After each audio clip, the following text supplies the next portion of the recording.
সবশেষে আমি আপনাকে একটা কথাই বলতে চাই, আমার ভালোবাসা একটু মিথ্যে ছিল না।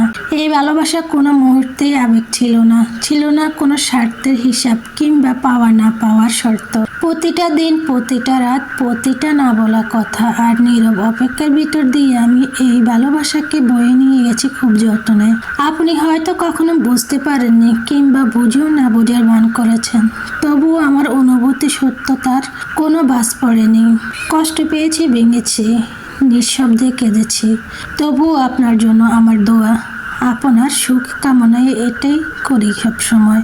আজ হয়তো আমরা দুজন দুই প্রান্তে দাঁড়িয়ে, মাঝখানে শুধুই দূরত্ব আর নীরবতা, তবু এই সত্যটা বুকে ধারণ করেই বাঁচতে চাই।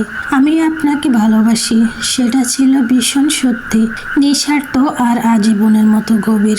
এই ভালোবাসা হয়তো পাওয়ার জন্য নয়, হারিয়ে ফেলার জন্য নয়, সম্মানের সাথে বয়ে বেড়ানোর জন্যই ছিল।